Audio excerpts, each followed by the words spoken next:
Hey, yeah, I had someone comment on my video 10 that they were struggling to get into their lock.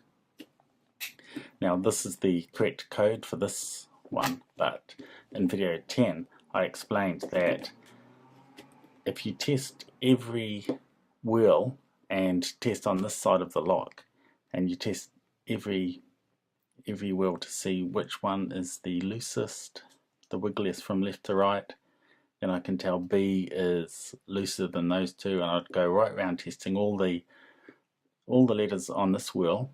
Then I'd determine B is the loosest. Then I would do the same here, and I'd go wiggle, wiggle, wiggle, wiggle, and it would take longer than what I'm doing. I'm just speeding it up. And then A is the loosest. Then I would go and same for the third wheel. I'd determine S is the loosest, and then I would open up the lock. So see video 10 for details on that method. But is that the method I would use for this lock? My first attack would be a different method actually, and I'll show you what I mean. Now, to change this lock, when it's open, you turn this and then you put it to a new combination. I'm going to do it to something random that I can't see. Give it a good shuffle. I'm going to close it again. Give it a good shuffle.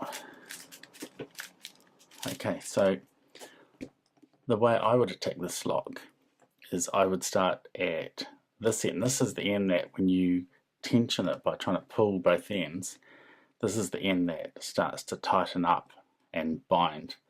And when I turn it, it's just clicked into D, for example. Doesn't want to come out of D. I'm going to go to the next one. This was already in a gate as well. These two wheels incidentally have false gates, but the first two wheels only have true gates, whereas these two have false gates and one true gate. So I'm going to try and turn here. It's clicked into U. And I'm going to go this one.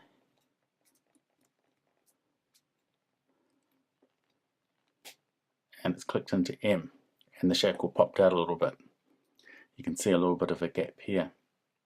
Okay, I'm just going to show you that for this wheel, M is the only one. I had to push in the shackle to turn it. M is the only one that will click, and if these are in the right places, then it clicks and the shackle pops out of it. The same with this one. If I tension it, turn it,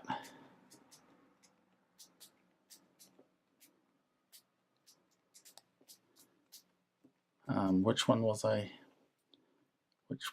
Which one was it? I have to make sure these are in the right place. Yeah, it was U. Okay, and I heard it click and the shackle popped out of it. Okay, so only one gate, but these two have lots of gates. So this wheel, I know A is a gate, so I'd push in, turn it a bit, tension it again, see if it's going to bind somewhere else. So it's binding on A, N, T, E, A. So it's E space A,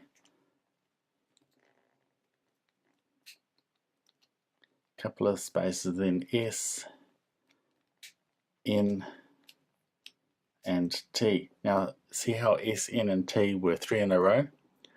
I know that with 3s in a row, it's always the middle one, N, is the correct letter.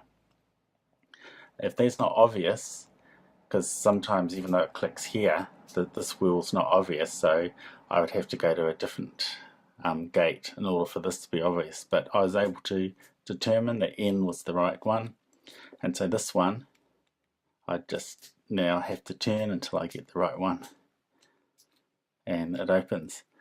Okay, so I've explained how to do it, and this time I'm going to do it faster without explanation, so see how long it takes me. Okay, so good shuffle, different amounts with different whirls. Close it. Whoops. Good shuffle. Okay. Now I'm going to start.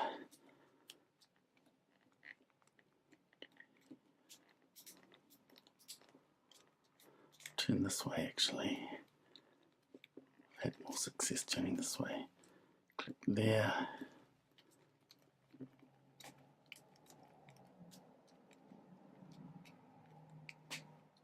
There, okay.